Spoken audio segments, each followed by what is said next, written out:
Thank you all the faculty members and the students for attending this workshop. In this workshop, before starting the workshop, let me just give you a brief introduction about myself. So myself, Shrey Sharma, and I've been working on this technology of Internet of Things for the past couple of years, and I've trained students on this technology as well. Recently, we were in Jammu and Kashmir. We were deploying a smart city project there, and we have converted their existing street lights in Srinagar to the smart street lights with our devices that we have built. And the devices that we are working on, they are completely made in India, and we have our own in-house support for all the devices and for all the IoT platform. Currently, we are also working with the IoT platform for the students and for the developers like you who want to build something new in the field of Internet of Things and who want to, just tinker with the hardware so that, you just play with the hardware and we'll take care of the software and the rest of the things for you. So this is just a brief introduction about me and what we are doing from the last 2-3 years. So before starting this workshop, let's recall about the topics that we are going to cover in this workshop. So first of all, we'll be learning about what exactly is the Internet of Things. Then we'll focus on the architecture, how the devices work in the architecture of Internet of Things. Then we'll focus how we can convert any device. We can convert any device into the smart device so that we can connect that device to the internet and we can control and we can monitor that device from anywhere in the world. Further, we can also discuss about the communication models that we focus in the IoT, how the device connect to the cloud. So I'm going to share my screen. Please let me know if the screen is visible. I hope the screen is visible. Yes, Yes, sir. sir. This It is is. Yes. Okay. So this about this window, this is just the dashboard that we are working on. So as you can see, I have a device by the name of Sensor Hub. So I'm just giving you a brief introduction about the platform where it is showing its signal strength, its online status, and it's showing the temperature and humidity.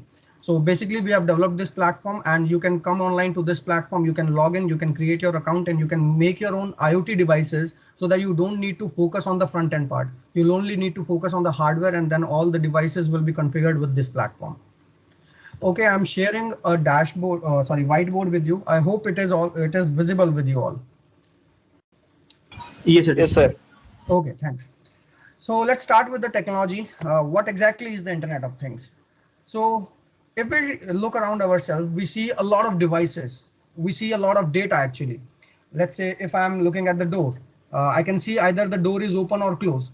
See that door is sending me a data. What kind of data? Either it is closed or it is open. Now this data is very much important to me because in this age we want everything to be secure. We want to enhance our lifestyle. So these types of data, either we can talk about door, light bulb, or washing machine, or LEDs, whatever it is. So we are surrounded by a lot of things, and now in this technology, Internet of Things, we can connect each and everything, you name it, and we can connect that thing to the internet so that we can access that data that is important to us from a remote location with our mobile devices. So this is about the technical definition of Internet of Things, where each and every device has a specific device ID, which is given to its microcontroller, and then we can access that device. Basically, we are accessing that data from our mobile devices from anywhere in the world. Is it clear to everyone? So Yes, sir. I'll be requiring a response from you all because I just want you to learn about these things and I just want this session to be responsive. So I'll be asking questions as well. So please be with me. Okay. So let's start with the architecture of Internet of Things.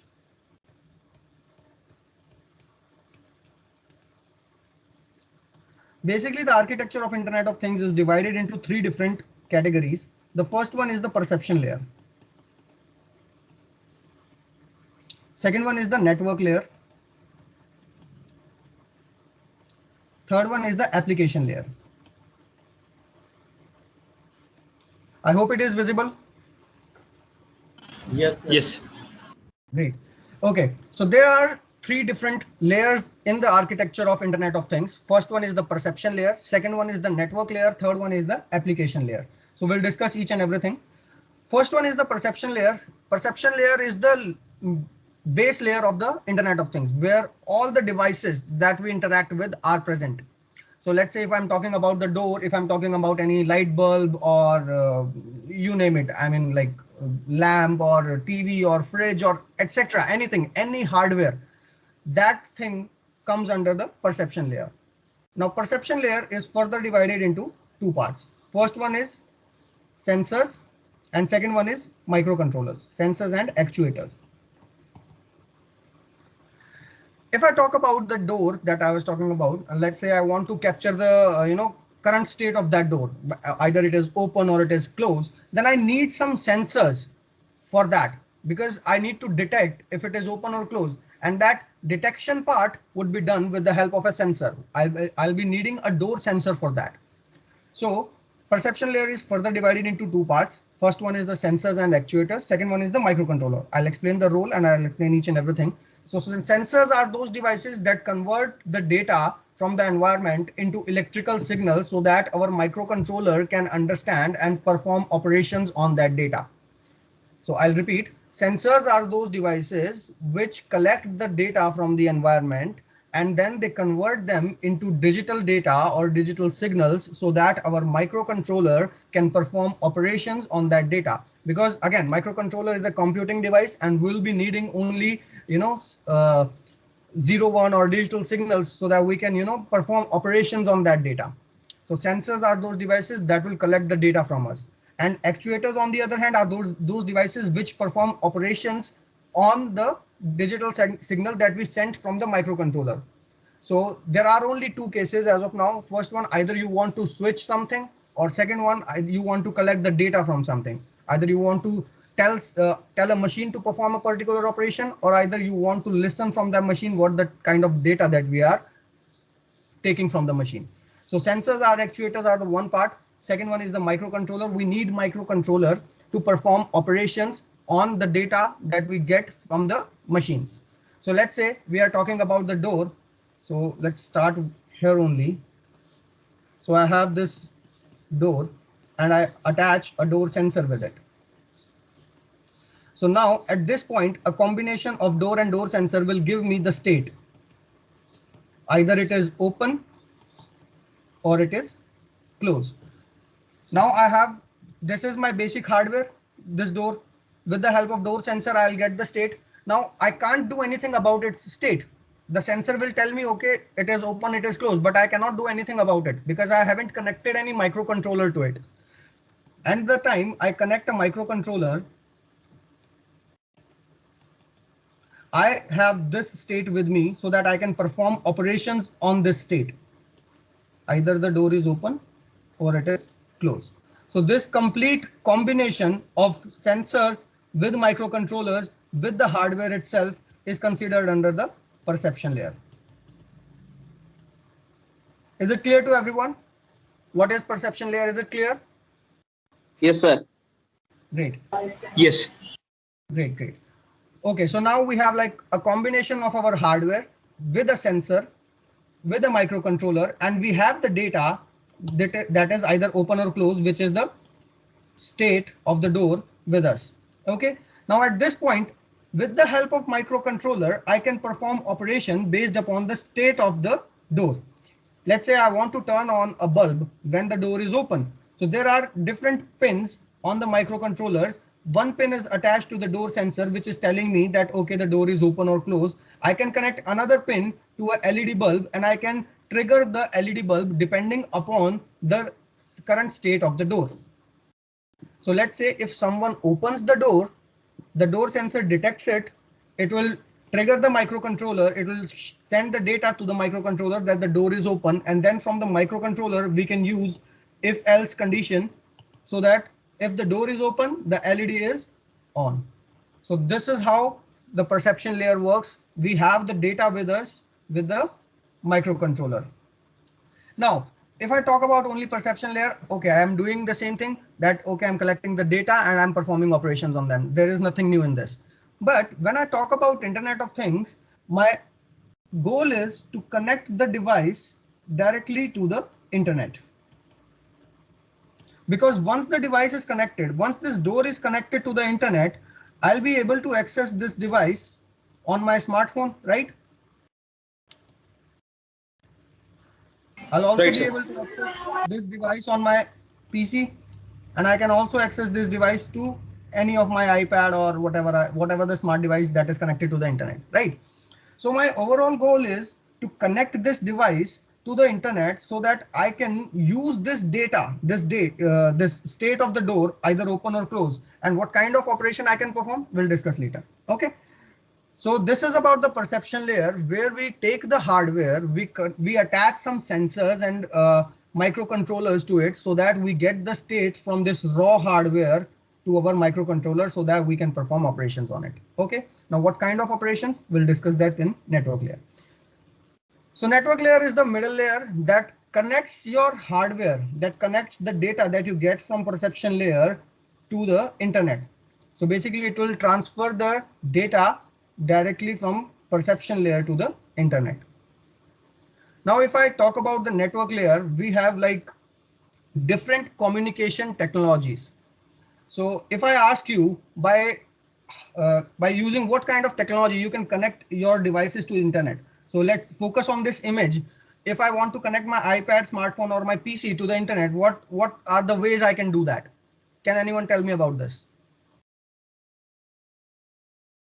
If I want to connect my PC or if I want to connect my smartphone or laptop to the internet, how can I do that?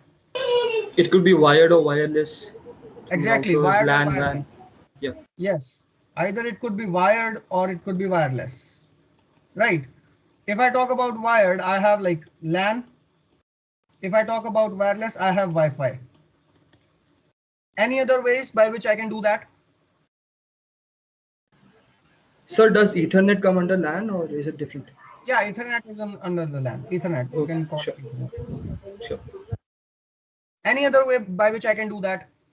Think about it. You remember those dongles that we use? Photon Plus, Tata Photon Plus, Right. Reliance dongle, right? Portable cheese. Yeah, portable SIMs that we call SIM card, or we can say GSM networks. We can also connect to the internet with the help of either Wi-Fi, either Ethernet, or either GSM. Is there any other method so that I can connect to the internet? If anyone has any other method, please let me know. Currently, these are the things by which I can connect to the internet, either Ethernet, Wi-Fi, or GSM. If I talk about Bluetooth, Bluetooth is just a tethering. Your internet is provided by the GSM in that case only. Okay. So in the network layer, we use the communication technologies like these so that we can connect these devices to the internet. So network layer further is divided into two parts. One is the cloud part and the second one is these communication technologies. Okay, so can anyone explain me about the cloud? What exactly is the cloud? Anyone? A remote storage space, probably. Okay, storage space. Else? Anyone else? Okay, so another important thing for you all, if anyone asks you about what exactly is the cloud, you just give him three different categories of cloud. One is SaaS, second one is PaaS, and the third one is IaaS. Right. Storage space that we use on the cloud is just a application of cloud. It's not the cloud. Cloud is something where you can use software as a service, P as in platform as a service, I as in infrastructure as a service, where you don't need to focus on the hardware.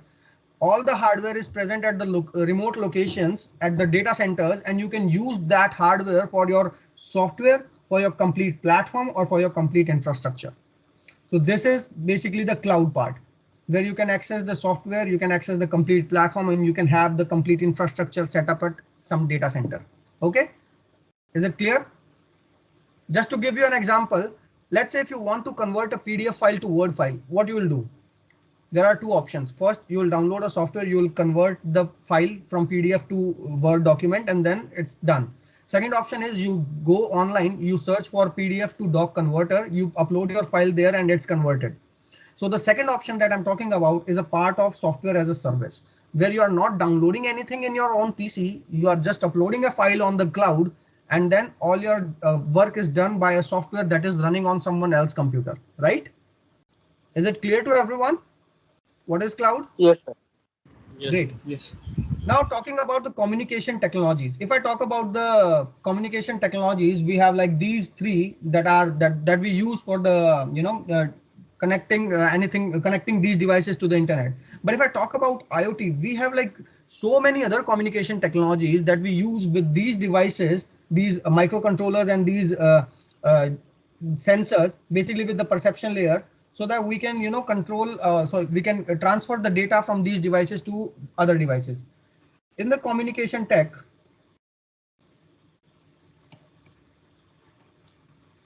we have BLE. Anyone heard about BLE? Bluetooth Low Energy. Second one is Zigbee. Another one is Long Range, LORA. Another one is RF. Another one is Sigfox. So these are the other communication technologies that we use in the Internet of Things architecture, so that we can transfer our data from these microcontrollers to another devices.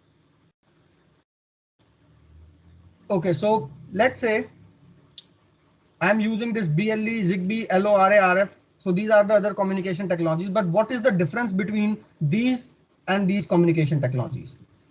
So as you can see, we can directly connect to the internet with the help of Ethernet, Wi-Fi or GSM. But if I'm using any of these technologies, either BLE, Zigbee, LoRa or RF or Sigfox or Z-Wave is another one. If I'm using any of these communication technologies, I cannot directly connect to the internet. So they are a transceiver module. Anyone knows about transceiver module? No, sir. So basically a transceiver module is where you can transfer and receive the data, a device that transfers and receives the data. So these are the transceiver modules. So suppose this is a BLE device, it is transferring the data to this BLE device. It cannot transfer data to another Zigbee or another device. So BLE device, if I'm using, I have to use another BLE device to receive the data. The data transmission is wireless, obviously, but at both the ends, I have to use the BLE devices to transfer and to receive the data. Got it? Do you know about transceiver modules now? Yes, that's clear now. Thank you. Okay, so we have these other modules like BLE, Zigbee, LORA, radio frequency, Sigfox. So these are all the transceiver modules. So let's say if I'm using any of the communication modules here, let's say if I'm using BLE here, I need to have a device which is called the IoT gateway.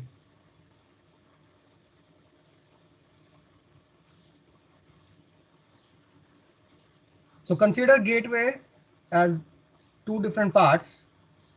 One is input and one is output. So let's say if I'm using BLE, which is Bluetooth Low Energy or Zigbee or any of the transceiver modules, they can only interact with another Bluetooth device, another Zigbee device, or another, let's say if it is Z-Wave, so they can only interact with Z-Wave. So a gateway is an intermediate device that connects these different devices to the internet. So at the input, you will see BLE, Zigbee, Z-Wave, and at the output will see Wi-Fi, GSM or LAN, because these are the only way by which we can connect our devices to the internet. So let's say if I'm using a BLE module with my microcontroller is connected with the BLE module. Now the BLE will transfer the data to the gateway, and now the gateway will transfer the data to the internet. So once I have the data with me on the internet, I can access that data on my iPad, on smartphone, on any PC, and what I can do with the data is comes under the application layer. I can create a mobile app with that. I can create a VUI with that. I can create a GUI with that. VUI is the voice user interface. We are using Alexa's and Google Assistant series and other stuff, other virtual assistant. So those comes under the VUI, where I can interact with these devices with my door sensor with the help of the voice user interface, so that I can, I just ask Alexa, what is the state of my door? And Alexa will reply that, okay, the door is closed or the door is open. So these are the type of applications that we can create with the data that we have. I hope the architecture of the Internet of Things is pretty much clear to everyone. Yes, sir. Any doubt? Any doubt in anything? Not yet, sir. No. I had a doubt, sir. Yeah, Is please. Netflix a SaaS or a PaaS, the platform as a service? Netflix is definitely a platform as a service. Okay. So they are giving a complete platform, to binge watch each and everything like movies and TV series and whatever they have. Or Right. maybe it can be an infrastructure as a service for the Netflix team where they have set up their own infrastructure and their own data center. So Mm-hmm. it totally depends on them. At the front end, it is just a platform, but at the back end, it can be a software as a service or a complete infrastructure as a service as well. That totally depends on what kind of infrastructure they are using at their headquarters, and either they want to depend some data center or they want to establish something their own. Understood. Yeah. Thank you, Yeah. sir. So now once we have the data with us, we can create multiple applications. So these are the three different layers. The perception layer, which is responsible for all the IoT hardware that we have. Either it is like your door, your LED, TV, fridge, car, bike, etc. You can connect each and everything to internet with the help of these sensors and these microcontrollers. Then again, with the microcontrollers, you need some communication technology. You can either use the new communication technologies that we have, that is Bluetooth, Zigbee, Z-Wave, LoRa, Sigfox, radio frequency, or you can use the conventional communication technology, which is the Wi-Fi, SIM card, or Ethernet. Then we have the gateways that connects these new technologies to the internet. And if we are using a Wi-Fi, then we don't need a gateway. The Wi-Fi will directly connect to the internet. Okay, so this is about the architecture of Internet of Things. So I'm erasing this canvas. Sir, I have a doubt, sir. Yeah, please tell me.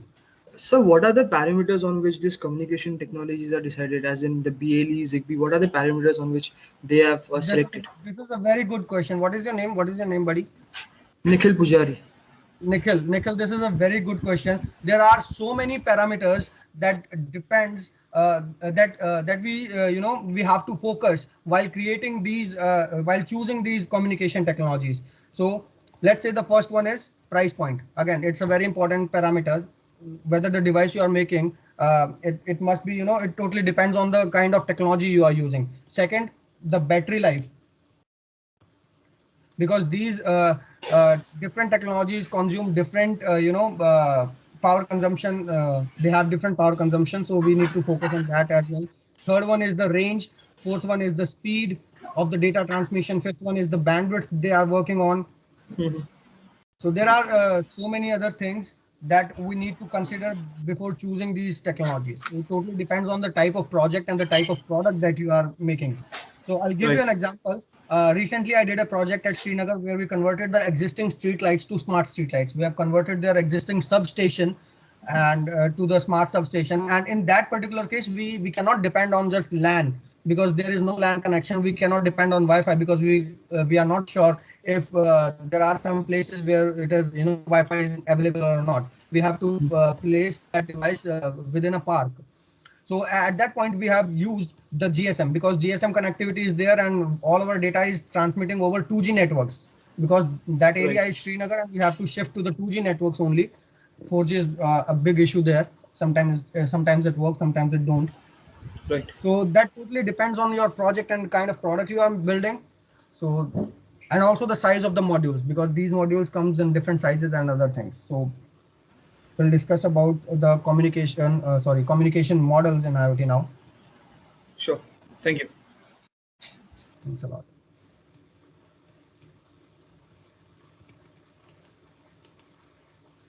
So we have communication models in IoT. First one is device to device communication. So this is a very simple communication model in which either you can use any of the communication technologies like Zigbee, LoRa, or Sigfox, Z-Wave, in which only the device will be interacting with another device. So you can take the example of walkie-talkie. Walkie-talkie is an example of, device-to-device communication where one walkie-talkie is, just communicating to another walkie-talkie. So that is again a transceiver module because both the devices are capable of transmitting and receiving the data, right? The data transmission is done with both the ends. Right. One person can send the data to another one can listen and send the data. So this is the first communication model. Second one is device to cloud communication.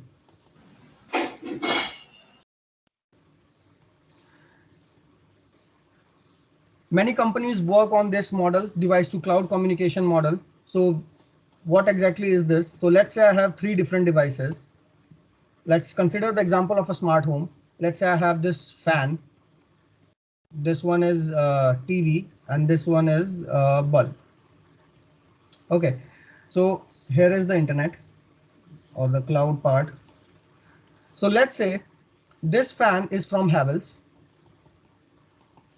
This TV is from Samsung. This bulb is from Philips. I'm just taking random names. Okay, so let's say if you have a smart fan that connects to the internet, and if you have a TV that also connects to the cloud, and you have a bulb that also connects to the cloud, you can control these devices with your mobile phone from anywhere in the world. That is one thing. You can perform various operations on them. That is another one.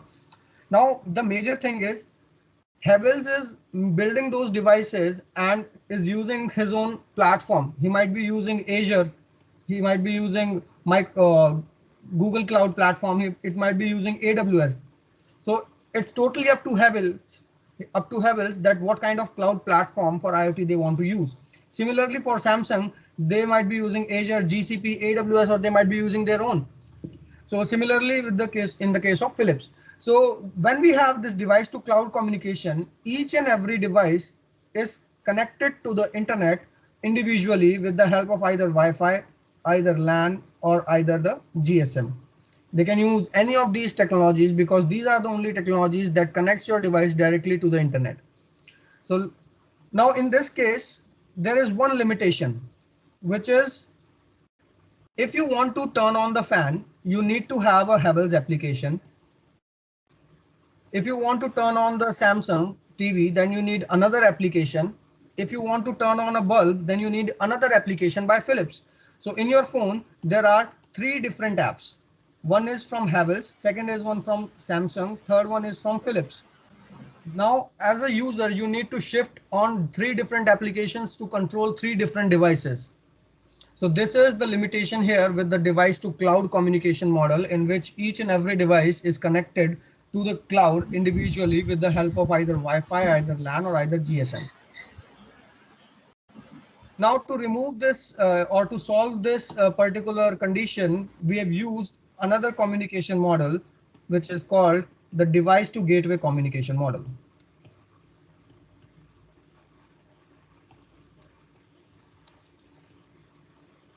In device to gateway communication model, let's consider the same example. Let's say I have three different devices from three different other companies. Similarly, Havells, Samsung, and this one is from Philips.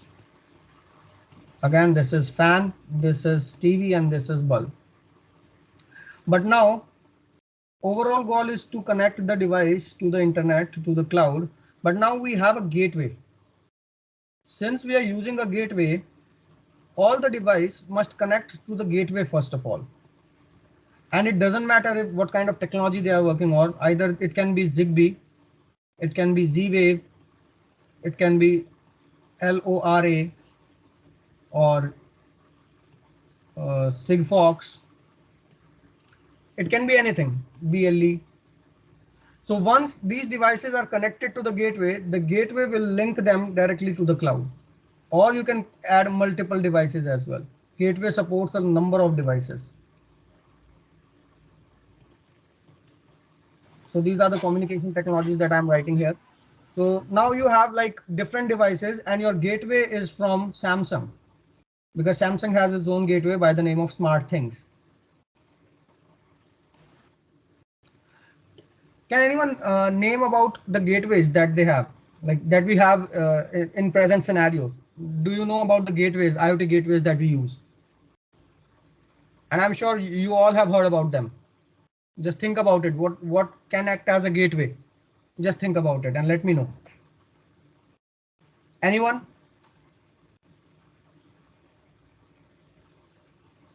Okay. Ever heard of Alexa? Yes, sir. Google Assistant, or we can say Yes, Google sir. Home, Definitely, sir. Apple HomePod,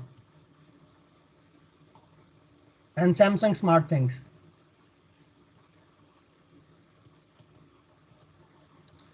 These are all the gateways that connects multiple devices to a single gateway, and then you can access it with a single application. Now, in this device to gateway communication model, we don't need Havells application, we don't need Samsung application, we don't need Philips application, or whatever the application that these two devices are supporting. We only need a single application that supports this gateway, and we can access each and everything within this fan, this TV, bulb, or whatever the devices are that are connected to that particular gateway. And these are the example of these gateway. So IoT is the technology that this Google and Amazon and these big giants are working on. So there are a lot of opportunities in this technology as of now. And if you if you watch these events by Google and Apple, they are specially focusing a section on smart hub.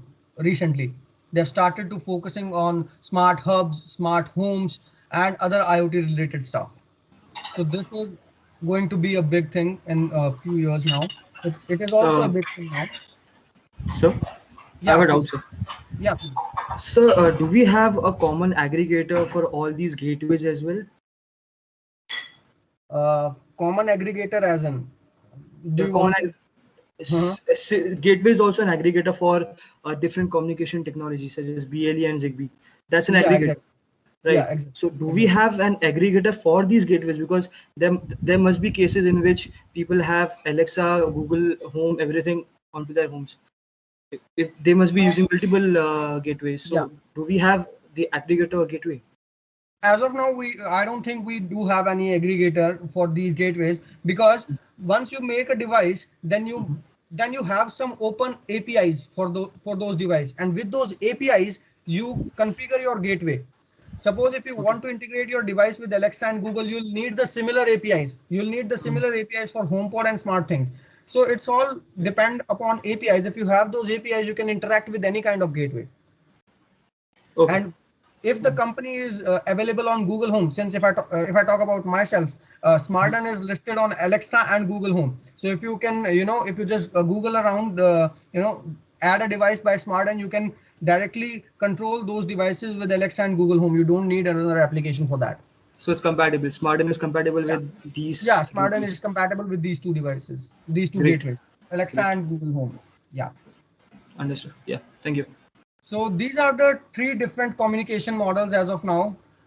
If I talk about myself, I work on device to cloud communication model, where each and every device that we have built is directly connected to the cloud, but we have a very decent product range. So you can convert existing device to the smart device. We don't focus on separate devices like fans, TVs and bulbs. We just focus on converting your switchboard to the smart switchboard, so you can connect anything to it and you can, convert it to the smart.